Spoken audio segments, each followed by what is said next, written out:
सोचिए हर दिन अगर हम जिंदगी को पूरा पूरा जी पाए तो कितना सुंदर हो।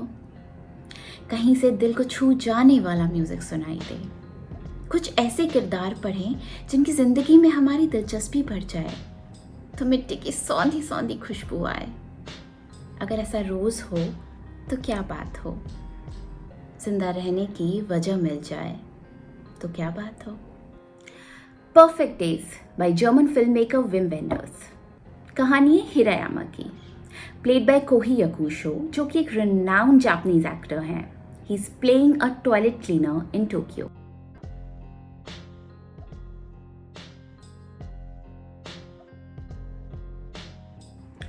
Vendors was invited to observe the Tokyo toilet project. तो सबने सोचा कि वेंडर्स एक डॉक्यूमेंट्री बनाएंगे इस पे, but what came out was this perfect movie, the perfect days.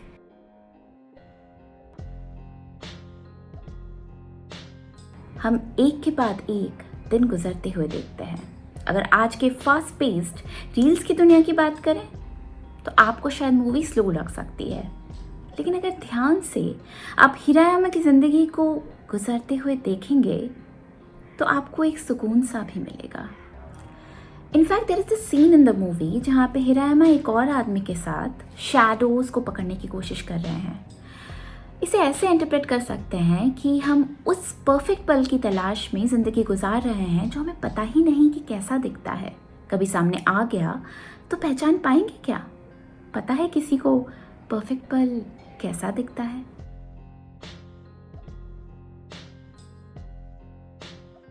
The first half primarily focuses on Hirayama's perspective. The close-up shots of his happy face, his comic encounters with strange people, and the wonder on his face when he interacts with nature are impeccably shot.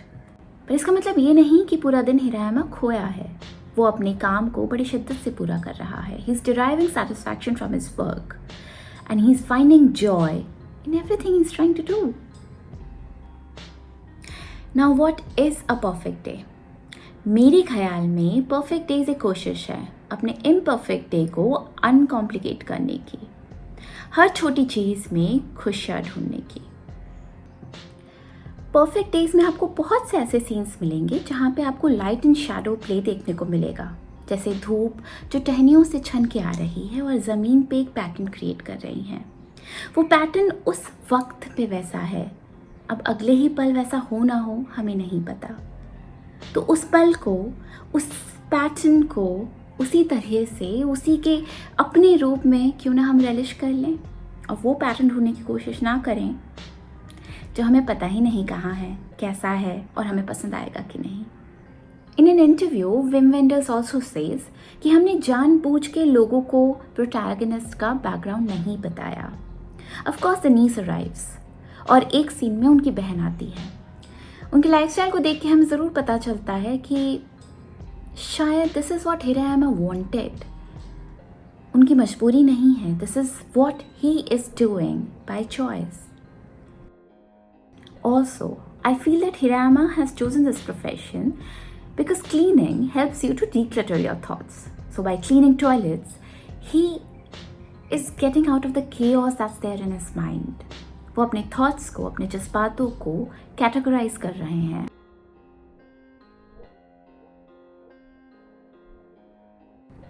Music को कहानी से मोतियों की तरह पिरो दिया गया है। Nina Simone's feeling good becomes a part of the story. Hirayama ज़्यादा नहीं बोलते, तो जो फिल्म का म्यूजिक है वो उनके इमोशंस को एक्सप्रेस करने में बहुत हेल्प करता है। वेंडर्स ब्यूटिफुली एक्सप्लेन्स कि कैसे नीना सिमोन को सुनते हुए Hirayama reflects on the past days events in his life, जो कि मुझे लगता है मेरी ज़िंदगी में काफ़ी बार होता है। ज़िंदगी में जो तब चल रहा होता है, मेरे फेवरेट गाने के लिरिक्स समहाउ उसी को दर्शाते हैं, उसी कंडीशन का सल्यूशन देते हैं। इनफैक्ट म्यूज़िक भी ऐसा लगता है मेरी ज़िंदगी का बैकग्राउंड म्यूज़िक बन गया हो।